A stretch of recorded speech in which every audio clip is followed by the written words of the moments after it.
This is Fresh Air. I'm Terry Gross. Among the most anticipated and most enthusiastically reviewed novels of the year is Don DeLillo's new book, Underworld. DeLillo has been called the chief shaman of the paranoid school of American fiction.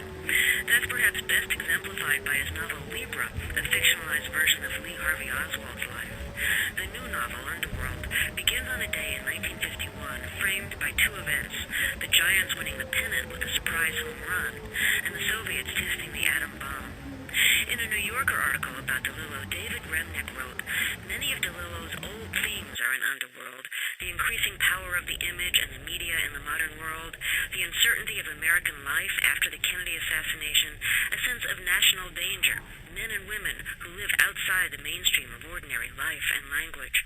But more often, Underworld is a darkly funny satire of post-war language, manner, and obsessions."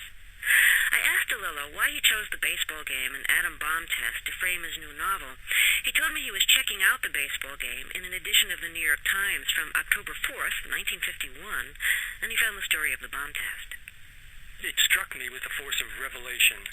On the front page of the Times, there was a headline on the left about this legendary, what is now a legendary ball game. Giants capture pennant and so on.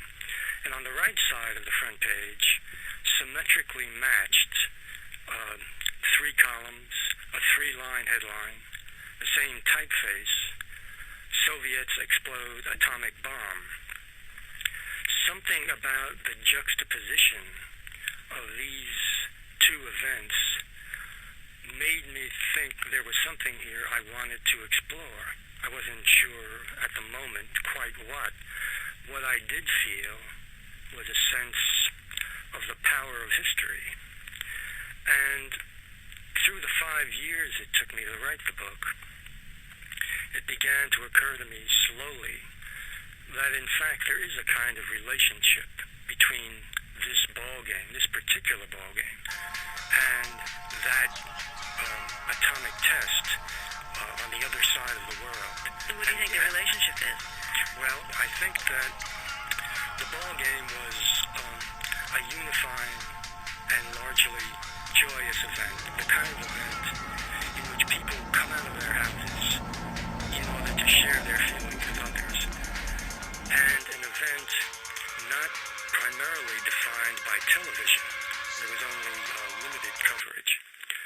With the onset of the bomb, the communal spirit becomes associated with danger and loss rather than with celebration. And the sense of catastrophic events, framed and defined by TV, grows ever stronger. Assassinations, terrorist acts, even natural disasters.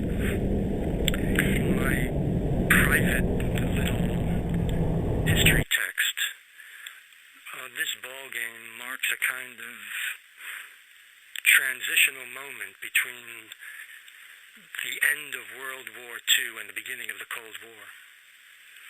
You've said that murders actually draw us together. You know, you're talking about the crowd either being a crowd expressing its joy or coming together because of catastrophe. You've said murders draw us together. They draw people together in ways that only the most disastrous contemporary events can match. We depend on disaster to consolidate our vision. And there's a murder that is captured on videotape and is shown over and over and over again on television in your new book, and it's a murder by the Texas highway killer, who's a sniper who shoots at motorists driving by. And this is accidentally captured on tape by a girl with a video camera. I'd like you to do a reading from a passage about this. This is from your new book, Underworld. Feel free to introduce it for us before you read. The videotape is a curious contemporary phenomenon, and it is marked in a way by repetition. Such tapes always seem to be characterized by violence or tragedy, and I've begun to get the idea that this endless repetition, the reshowing day after day of a particular tape, until its power dwindles and another tape replaces it, I begin to think that this is almost our last perception of nature. That is, the violence we see on these tapes is not choreographed movie violence. It is violence in its natural state, caught in some cases accidentally, casually. And so it has a kind of base reality. It is real, it is taped, and it is shown repeatedly. Maybe you could do the reading now. It shows something awful and unaccompanied. You want your wife to see it because it is real this time, not fancy movie violence. The realness beneath the layers of cosmetic perception. Hurry up, Janet, here it comes. He dies so fast. There is no accompaniment of any kind. It is very strict. You want to tell her it is realer than real, but then she will ask what that means. The way the camera reacts to the gunshot, a startled reaction that brings pity and terror into the frame, the girl's own shock, the girl's identification with the victim. You don't see the blood, which is probably trickling behind his ear and down the back of his neck. The way his head is twisted away from the door, the twist of the head gives you only a partial profile, and it's the wrong side. It's not the side where he was hit. And maybe you're being a little aggressive here, practically forcing your wife to watch. Why? What are you telling her? Are you making a little statement? Like I'm going to ruin your day out of ordinary spite? Or a big statement? Like this is the risk of existing? Either way, you're rubbing her face in this tape and you don't know why. It shows the car drifting toward the guardrail.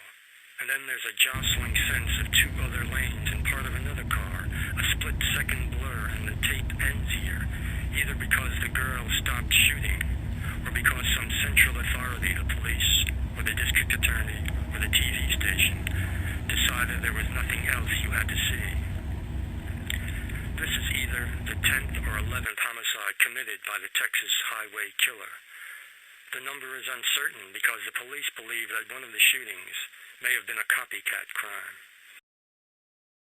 This is an automated voice message from the Drug Enforcement Administration. This call is to inform you that your personal information has been found linked to an ongoing federal investigation. The evidence points to your involvement in various federal crimes. And there is crimes. Something about videotape, isn't there? And this particular kind of serial crime. This is a crime designed for random taping and immediate playing. You sit there and wonder if this kind of crime became more possible when the means of taping an event and playing it immediately, without a neutral interval, a balancing space and time, became widely available. Taping and playing intensifies and compresses the event. It dangles a need to do it again.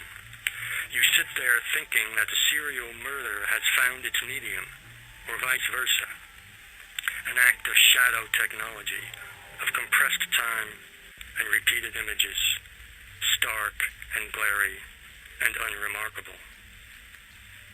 You know, the idea of watching a murder captured accidentally on tape over and over again reminds me, of course, of the Zapruder film and of the real-life TV murder of Oswald by Ruby. I mean, did you see that as it happened? I did not see it as it happened, no. I found out about it later in the day, and I suppose that particular moment, happening only 2 days after President Kennedy himself was killed, marks a very curious transition. You know, Kennedy was killed on film. His death was a home movie. Oswald was killed on television, as if to mark the social difference between these two men. The Zapruder film became a very exclusive entity. You could not see the Zapruder film unless you were willing to pay a great deal of money to see it. It was not shown publicly in this country until the mid-1970s, whereas Oswald on videotape was shown repeatedly and for years and years.